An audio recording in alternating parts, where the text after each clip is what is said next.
특별히 행복에 대한 이야기를 저는 좀 오늘 나누려고 합니다. 사람들은 누구나 다 행복하기를 바라죠. 행복을 얻기 위해서 참 많은 수고와 노력들을 기울이곤 합니다. 하지만 자기가 원하는 그런 모습에 이르지를 못할 때도 있고 또 실망할 때도 있어요. 미국에 그 머라이어 캐리라는 굉장히 유명한 여자 가수가 있는데요. 20대 후반에 이미 엄청난 기록을 달성하고 굉장히 많은 부와 또 명예를 누렸던 그런 여자 가수인데 어느 날 한 기자가 물어봤어요. 당신은 더 이상 이룰 게 있습니까? 20대 이런 엄청난 업적을 이루었는데요. 그러자 그 머라이어 캐리라는 여자 가수가 뭐라고 얘기했냐면 이제 좀 행복했으면 좋겠습니다 라고 대답을 하더래요. 기자가 놀라는 거죠.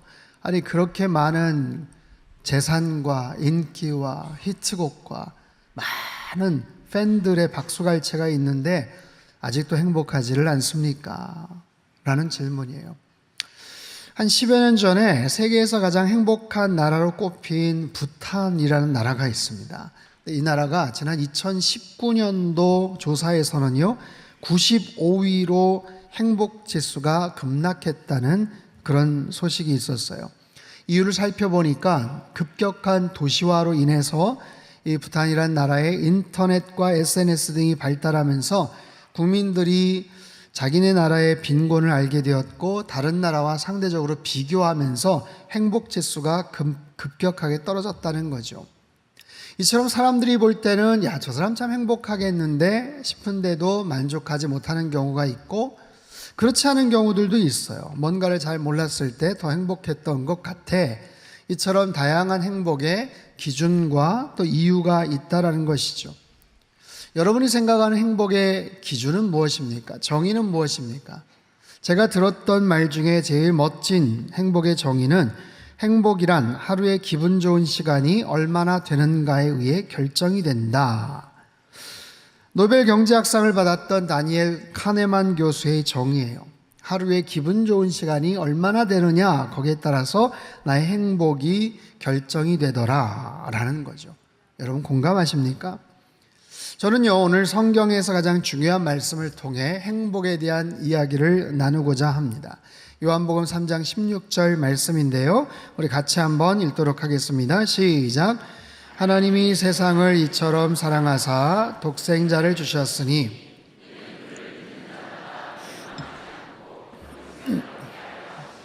아멘. 가장 유명한 성경 구절입니다. 가장 중요하고 또 오늘 우리에게 행복을 전해줄 수 있는 아주 핵심적인 말씀이기도 합니다. 이 말씀 속에 행복을 찾는 사람들이 알아야 될 세 가지 중요한 교훈이 담겨져 있는데요. 그 첫 번째는 행복의 이유입니다. 행복의 이유, 그것은 사랑이죠. 여러분 행복하기 위해서 반드시 필요한 것이 있는데 그것이 뭐냐면 바로 사랑입니다. 사랑이 있을 때 우리는 행복을 느끼게 됩니다. 사랑하는 젊은 연인들을 한번 떠올려 보십시오. 그들은 가난해도 부족해도 힘들어도 행복합니다. 왜냐하면 서로 사랑하기 때문에 그렇죠. 내가 사랑을 하든 내가 사랑을 받든 사랑이 있는 곳에는 반드시 행복이 있게 마련이에요. 어떤 일을 천직으로 생각하고 자기 소명으로 생각하고 열정을 다해서 몰입해서 일을 하는 사람들, 그 일 자체를 사랑하는 사람들, 그 과정도 행복하다라고 말할 수가 있어요. 누군가를 향해서 그것이 사람이든 때로는 반려견이든 정말 내가 사랑을 쏟아부을 수 있다면 그 순간 행복을 느끼기도 합니다. 또한 사랑을 받고 있다면 말할 수 없이 행복하다고 말할 수가 있겠죠. 행복을 위해서는 반드시 사랑이 필요하더라라는 거예요. 근데 성경은 말합니다. 우리가 상상할 수도 없는 사랑이 있었다는 것.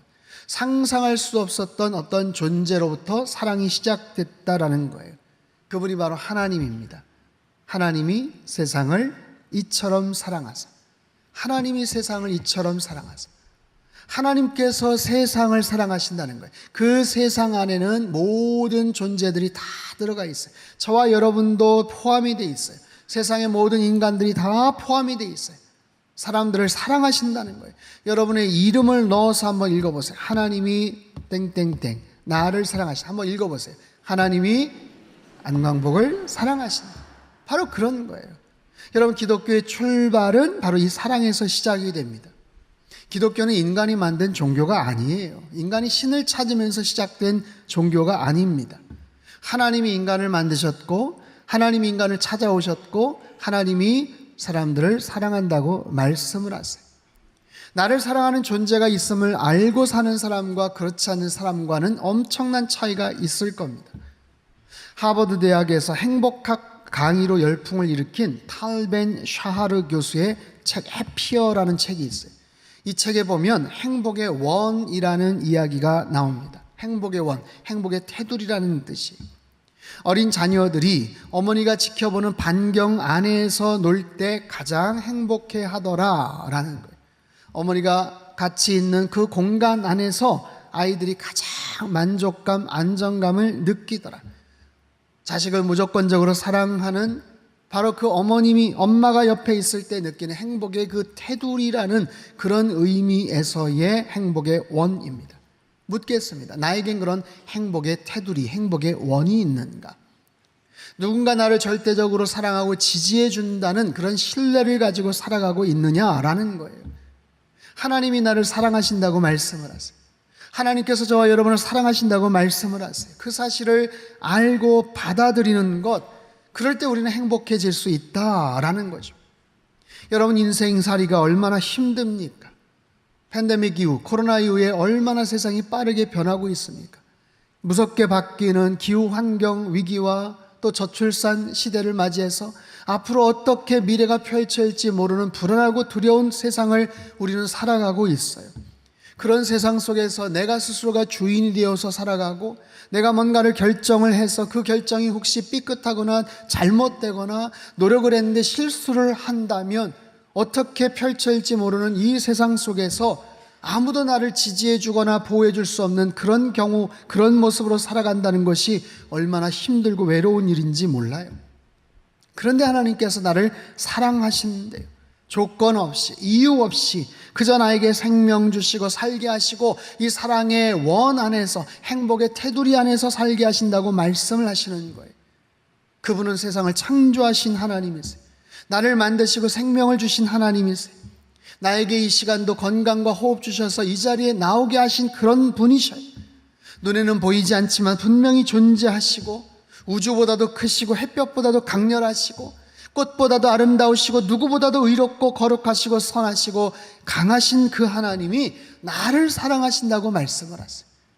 우리의 인생이 얼마나 펼쳐질지 남아있을지 모르지만 앞으로의 인생길을 책임지시고 인도하시겠다고 말씀을 하세요. 나를 둘러싼 인생 속에서 이 행복의 이 테두리, 원이 있음을 알고 그 안쪽으로 들어오는 거예요. 그분이 왜 날 사랑하시는지, 무엇을 사랑하시겠다고 하는지 지금은 잘 몰라도 상관이 없습니다. 그저 나를 절대적으로, 무조건적으로 사랑하신다는 그 놀랍고 위대하신 분이 계시다는 사실을 깨닫고 그 사실에 그저 감사함으로 반응하면 돼요. 오늘 특별히 처음 오신 여러분 모두가 행복하셨으면 참 좋겠어요.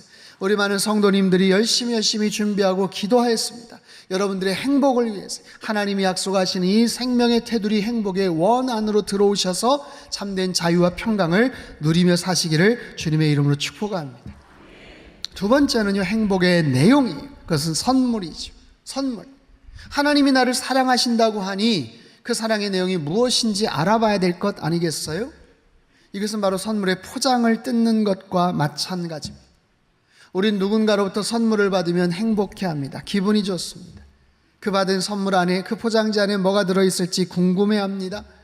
그 선물이 만약 내가 꼭 필요했던 것, 내가 정말 갖고 싶었던 것이라면 더더욱 행복해질 거예요. 그런데 안타까운 것은 뭐냐 하면 받은 선물이 있는데, 도착한 선물이 있는데 포장을 뜯어보지를 못했다는 거예요. 그 사실을 깨닫지 못했다는 거예요. 그러면 안타까운 거죠. 돌아가신 이어룡 교수는 세상을 떠나기 전 모든 것이 신의 선물이었다라고 그렇게 고백을 해요. 이런 인터뷰 기사를 봤어요. 내 인생은 선물이었어요. 내 집도 내 자녀도 내 책도 내 지성도 분명히 내 것인 줄 알았는데 다 선물이었어요. 어린 시절 아버지에게 처음 받았던 가방, 알코올 냄새 나던 말랑말랑한 지우개처럼 내가 울면 다가와서 등을 두드려주던 어른들처럼 내가 벌어서 내 돈으로 내 능력으로 산 것이 아니었어요. 내 힘으로 이루었다고 생각했지만 그게 다 선물이더라고요. 종교가 있든 없든 신의 선물을 알고 죽는 사람과 모르고 죽는 사람은 천지 차이예요. 신의 선물이 있음을 알고 사는 사람과 그렇지 않은 사람과의 차이는 하늘과 땅 차이다라는 거예요. 하나님께서 세상을 사랑하시, 우리들을 사랑하셔서 선물을 주셨어요. 그 선물은 독생자 예수 그리스도입니다. 그분을 이 땅에 주셨다는 것은 이 땅에 보내셔서 십자가에 달려 죽게 하셨다라는 거예요. 아니, 사랑하신다면서 왜 죽게 하실까? 그 아들을 사랑하신다면서 왜 십자가에 달리게 하실까? 우리는 참 궁금하고 굉장히 이해가 되지를 않는 부분도 있지만, 그래야만 우리의 죄와 죽음의 문제를 해결할 수 있는 놀라운 신비가 그 속에 담겨져 있기 때문에 그렇습니다. 예수님의 탄생과 죽음은 신화적인 이야기가 아니에요. 분명한 역사적인 사건과 팩트를 갖고 있습니다. 올해는 서기 2023년이죠. 기원전, 기원후 BC와 AD를 어떻게 가늠을 합니까? BC는 Before Christ의 약자입니다. 놀랍지 않습니까? 우리가 쓰는 그 역사의 굉장히 중요한 분기점을 예수 그리스도의 탄생을 전후로 나누고 있다는 사실이에요. 얼마나 중요한 사건이면, 얼마나 중요한 인물이면 그렇겠습니까? 혹여 나는 잘 몰랐었는데, 그 정도인 줄 몰랐는데, 무관심했었는데, 그럼에도 불구하고 예수님이라는 분이 그 정도로 중요한 의미가 있는 인물, 전 세계 수많은 음악이나 미술이나 철학이나 신학이나 예술 작품 속의 주인공임을 우리는 알아야 합니다. 그 하나님의 아들 예수 그리스도께서 이 땅에 오셔서 십자가에 달려 처참하게 죽으셨어요. 왜 죽으셨나? 모든 인류의 죄를 구하시기 위해서, 해결하시기 위해서 죽으셨어요. 그 안에는 우리의 죄도 포함이 됩니다. 저와 여러분의 죄도 포함이 됩니다. 과거에 이미 지었던 죄, 앞으로 지을 모든 죄도 다 그 안에다 포함이 됩니다. 그래서 이 사실을 믿기만 하면, 인정하기만 하면, 그분이 나를 위해서 대신 죽으셨다는 그 죄송스러운 그 사실에 대해서 내가 반응하면 거기에 대해서 용서를 해주시고 우리에게 구원을 주신다는 거예요. 이게 언뜻 보면 너무 간단해서 이해가 잘 안 될 수가 있어요. 너무 파격적이어서 뭔가 속는 것 같기도 해요. 하지만 이 십자가에는 놀라운 신비가 담겨져 있습니다. 얼핏 보면 십자가의 죽음은 실패요, 절망이요, 어리석음 같아 보이지만 그렇지 않아요. 십자가는 소망이요, 지혜요, 생명입니다. 바로 십자가 예수님을 통해서 우리의 죄의 문제를 해결함 받을 수 있고 생명을 얻을 수 있더라라는 거예요. 중요한 것은 이 사실을 내가 믿고 받아들이는 거예요. 깨닫는 거예요. 선물을 받았어요? 그러면 내가 의지를 가지고 열어봐야 됩니다. 선물을 여는 것은 내 마음을 여는 것과 마찬가지. 내 마음을 여는 거예요. 내 마음의 문을 열고 그 선물을 받아들이는 거예요. 확인하는 거예요. 그리고 감사하는 거예요. 오늘 이 자리에 처음 오신 모든 분들이 이 놀라운 하나님의 선물을 다 받아들이셨으면 좋겠어요.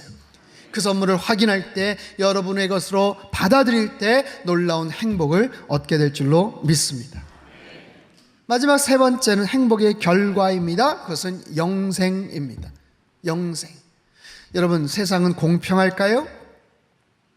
그렇지 않습니다. 공평하지 않아요. 세상의 공평과 정의에 대해 사람들이 유난히 민감한 이유는 공평하지 않다라고 분명히 느끼기 때문에, 그리고 그런 이유들이 참 많기 때문에 그렇습니다. 그렇다면 살아오시면서 여러분은 공평하지 않은 세상 속에서 나는 좀 손해를 보는 쪽이었습니까? 아니면 이득을 보는 쪽이었습니까? 제가 이렇게 한번 질문해 볼까요? 나는 태어나서 어릴 때 나는 다른 애들에 비해서 비교적 좋은 가정에서 태어난 것 같다. 잘 모르시겠습니까? 나는 전혀 아니다. 정말 무지하게 고생했다. 이렇게 또 한번 질문해 볼게요. 나의 키와 외모는 평균 이상이다.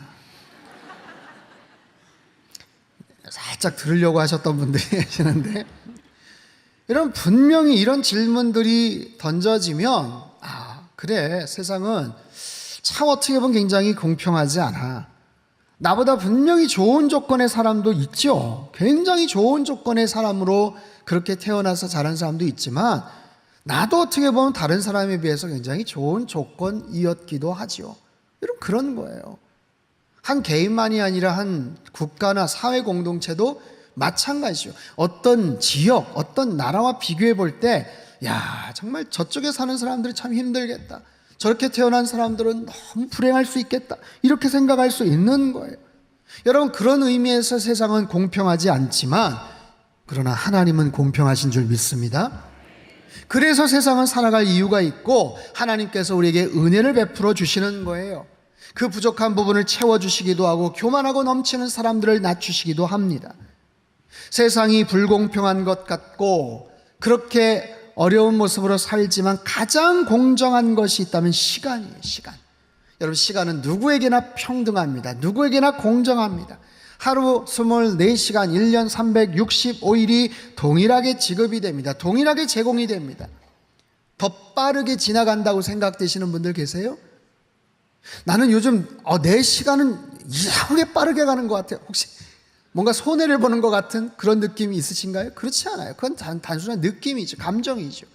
시간은 똑같이 지나갑니다. 똑같은 속도로 흘러갑니다. 그런데 그렇게 흘러가다가 내 각자 인생 속에서 그 시간이 멈출 때가 있어요. 정지할 때가 있어요. 그것을 가리켜 뭐라고 하죠? 죽음이라고 하는 거예요. 인정하고 싶지 않지만 우리 모두는 죽음을 맞이할 때가 있습니다. 우리 인생 열차가 80이든 90이든 100년이든 언젠가는 멈출 때가 있고 그 선로가 이제 끝날 때가 있더라라는 거예요. 생각해 보십시오. 우리 인생이 결국 죽음에서 끝난다면 그 인생은 해피엔딩입니까? 그렇지 않습니까? 그 인생이 죽음에서 끝난다면 너무나도 슬픈 것 아니겠어요? 아무리 건강하고 아무리 부유하고 아무리 성공적으로 행복하게 잘 살고 있는데 죽는다면, 그것도 언제 죽을지 모른다면, 그것도 굉장히 비참하고 속상하게 죽는다면 우리의 인생은 결국에는 행복이 아닌 불행의 끝자락 아니겠어요? 행복을 찾았다고 해도, 내 평생 행복하게 살았다고 해도 마지막 시간이 멈추면 우리는 알아요. 내 주변 사람들이 나를 슬퍼한다는 것, 가족들이 비탄해한다는 것, 두려움과 절망 속에서 내가 죽음을 맞이한다는 것 압니다. 잘 살았고 행복했는데 마지막이 비극이고 심판이고 멸망이라면 우리 인생은 얼마나 허무하겠냐라는 거예요. 근데 오늘 말씀을 다시 한번 보십시오. 요한복음 3장 16절 다시 한번 읽습니다. 시작. 하나님이 세상을 이처럼 사랑하사 독생자를 주셨으니 이는 그를 믿는 자마다 멸망하지 않고 영생을 얻게 하려 하심이라. 아멘. 어떻게 한다고요? 멸망하지 않고 영생을 얻게 하신다. 이런 멸망이란 단어를 아십니까? 멸망은 단지 죽는 것을 의미하는 것이 아니에요. 소멸된다는 것, 사라진다는 것, 심판을 받게 되고 완전히 망한다는 거예요. 우리가 상상하는 것보다 훨씬 더 크고 고통스러운 상황이 바로 멸망이란 단어예요. 그런데 멸망하지 않는데요, 영생을 얻는데요, 영원한 생명을 얻는데요. 이게 얼마나 놀라운 뉴스이고 축복의 사실입니까? 여러분, 가까운 지인들에게 오늘따라 왜 이렇게 건강해 보여, 오늘따라 이렇게 좋아 보여, 10년은 젊어 보이셔요, 여러분, 이런 말만 들어도 날아갈 것 같아요. 날아갈 것 같아요. 그렇지 않아요? 하루 종일 기분이 좋습니다. 제가 몇 해 전 처남이랑 설악산에 갔는데 제 처남이 7살이나 적어요. 동안처럼 생기긴 했어요. 정상 즈음에서 헐떡이면서 둘이 앉아있는데 어떤 분이 지나가다가 저한테 얘기하더라고요. 아드님이랑 오셨군요. 그 이후에 제 처남은 산을 날라서 내려왔고요, 저는 어떻게 해서 산을 내려왔는지 기억이 잘 나지를 않아요. 여러분, 이처럼 어려 보인다, 젊어 보인다는 말만 들어도 기분이 그렇게 좋아지고 아니면 반대의 기분도 들어요.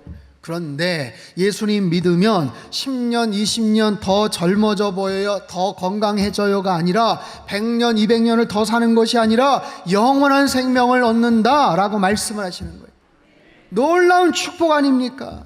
예수님을 믿음으로 우리에게 영원한 생명을 주신다고 말씀을 하셨어요. 약속을 하셨어요. 90년, 100년이면 끝나는 인생 열차에서 선로를 바꿔 타고 영생의 문으로 들어가는 새로운 열차를, 생명 열차를 탄다는 것, 이게 얼마나 놀라운 행복에 대한 메시지예요. 사랑하는 여러분, 특별히 오늘 초대되어서 처음 이 자리에 오신 여러분, 지금까지 여러분들이 마음속에 기독교에 대해서 불편하거나 교회에 대해서 불편하거나 아니면 크리스찬들에 대해서 여러 가지 불편한 마음과 여러 가지 이유들이 있었을 거예요.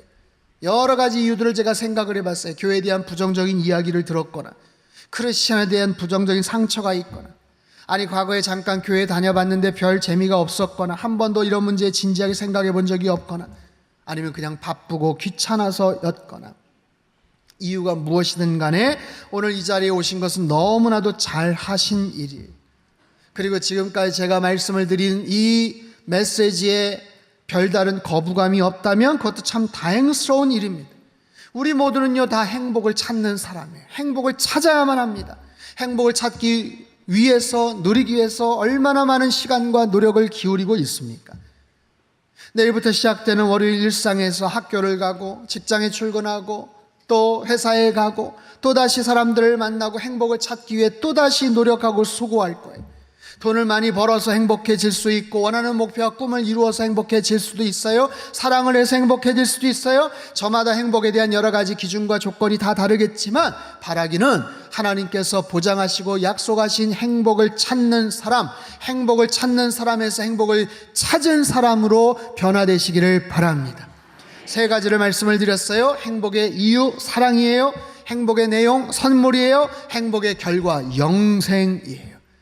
이것을 얻기 위해서는 행복에 대한 이 놀라운 이야기를 우리는 받아들여야 돼요. 이게 기독교 핵심 진리입니다. 아무리 좋은 사실이 있어도 그것을 내가 밀쳐내면 소용이 없는 거예요. 여러분, 예수님 믿는다는 건 뭡니까? 하나님은요 모든 사람들이 예수님을 믿기를 원하셔요. 상식적으로 생각을 해보자고요. 모든 사람들이, 그 모든 사람에는 인종도 다르고 학식도 다르고 건강 상태도 다르고 재산 규모도 다르고 성별도 다르고 저마다 상황들이 다 다른데 그 모든 사람들이 다 예수님을 믿기를 원하신다면 그 방법이 쉬워야 될까요? 어려워야 될까요? 쉽지 않으면 모든 사람들이 믿을 수가 없지요. 대학원 이상 공부를 하고 아니면 몇 개 국어를 해야만 이해를 할 수 있는 정도라면 어떻게 모든 사람들이 구원을 얻을 수가 있겠냐고요. 그렇기 때문에 그 어떤 사람도, 아이들도 노인들도 어떤 형편에 있는 사람들조차도 이 사실을 받아들일 수 있는 아주 쉬운 방법을 우리에게 허락해 주셨어요. 그런데 한편으로는 어려워요. 그게 왜냐하면 마음을 여는 일이기 때문에 그래요. 사람의 마음을 여는 일이에요. 여러분, 사람의 마음은 굉장히 쉽게 열릴 수도 있지만 죽어도 열리지 않을 수도 있어요. 물건을 하나 살 때도 내 마음이 열렸다가 닫히기도 합니다. 식당에 가서 주문을 하려고 하다가 짜장면 주문하려고 마음이 열렸다가 옆에서 짬뽕 마시는 거 보면 확 닫히고 다르게 열리기도 해요. 결혼할 상대를 만약에 내가 구한다? 여러분, 얼마나 그 마음을 열기가 힘들겠어요. 이처럼 마음이 열리고 닫히고에 따라서 우리 삶에 많은 중요한 것들이 결정이 됩니다. 오늘 처음 오신 분들은 여러분의 마음을 이렇게 한번 열고 요청하는 거예요. 뭐냐 하면, 하나님, 저는 성경을 본 적도 없고 익숙하지도 않습니다. 하지만 오늘 들은 말씀이 그래도 이해가 되고 나름대로 설득력이 좀 있고, 그래서 만약에 하나님이 정말 계신다면 알고 싶습니다. 그분이 나의 죄를 위해서 죽으신 것이 사실이라면, 언뜻 보기에는 이해가 잘 되진 않지만 그것이 정말 사실이라면 한번 내가 마음을 열고 한번 믿어보고 싶습니다 하고 요청을 하는 거예요.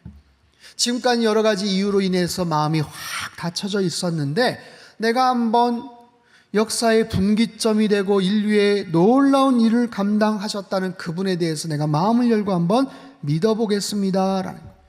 여러분, 그래서 행복의 원이 있는 것처럼 하나님께서 나를 사랑하신다는 행복의 놀라운 울타리가 나를 둘러서 나를 감싸주시는 것처럼 이 선물의 내용을 내가 만약에 마음을 열고 풀어볼 수 있다면, 그래서 멸망하지 않고 영생을 얻을 수만 있다면, 여러분 그것처럼 중요한 일이 어디 있겠어요?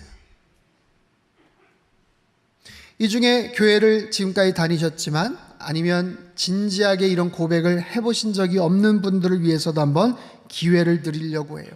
같이 기도를 할 건데 특별한 기도는 아니에요. 특별한 방법이 아니라는 거예요. 뭐냐면 꼭 손을 모으고 꼭 눈을 감고 목소리를 굵게 내고 그런 기도가 아니어도 된다는 거예요. 그저 여러분들의 진실한 마음을 담아서 드리는 그런 기도, 특별한 의미를 담아서 드리는 그런 기도예요. 자막을 한번 띄워주시죠.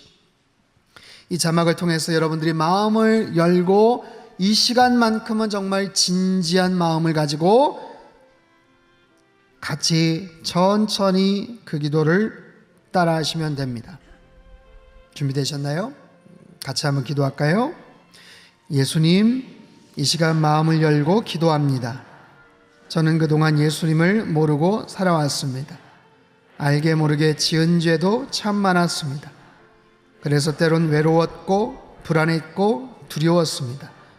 내일에 대한 근심 걱정이 많았고 죄와 죽음에 대한 두려움도 많았습니다. 이제 겸손히 나의 연약함과 죄인됨을 고백합니다. 예수님, 나를 도와주십시오. 예수님이 부활이고 생명이심을 믿기 원합니다. 나를 위해 십자가에서 죽으셨음을 믿고 싶습니다. 마음의 평안과 기쁨을 주시고 소망과 생명을 주십시오. 행복한 인생을 살게 하시고 영원한 천국에 들어가게 해 주십시오. 예수님 이름으로 기도합니다. 아멘. 아멘. 우리의 기도를 주님께서 받으신 줄 믿습니다. 사랑하는 여러분, 하나님은 여러분을 사랑하십니다. 행복의 테두리 안에서 여러분들 평생 감싸 주실 거예요. 보이지 않지만 마치 공기처럼, 마치 햇살처럼 우리의 남은 모든 평생을 그 하나님께서 책임져 주실 거예요. 험난한 이 세상 아무런 연고도 없이 천의 고아처럼 살아간다고 한번 생각해 보십시오. 얼마나 두렵겠습니까? 하지만 이제 하나님이 여러분 인생의 주인 되어 주셔요. 인생의 목자가 되시고 하늘 아버지가 되어 주십니다. 오랫동안 그분이 여러분의 마음의 문을 두드리고 계셨어요. 마음의 문을 더 활짝 여시고 인생의 참된 주인을 만나 참된 행복의 삶을 누리며 살아가시길 주님의 이름으로 축복합니다. 제가 한번 기도하겠습니다. 하나님 아버지 감사합니다. 오늘 특별히 새생명 축제에 초대되어 오신 귀한 분들, 그분들의 마음의 문을 열어주시고 그들의 평생의 주인 되어 주시기를 원합니다. 하나님, 우리의 삶을 어떻게 경영하고 살아가야 될지 우리의 지혜와 능력 가지고는 너무나도 많이 부족합니다. 하나님께서 우리의 친히 인생의 목자 되시고 가장 선한 길로 이끌어 주시는 주인 되어 주시어서 하나님께서 날마다 우리 삶의 행복과 기쁨과 평강과 자유함을 날마다 누리며 살아갈 수 있도록 주님 역사하시고 축복하여 주시옵소서. 귀하신 예수님의 이름으로 간절히 기도합나이다. 아멘.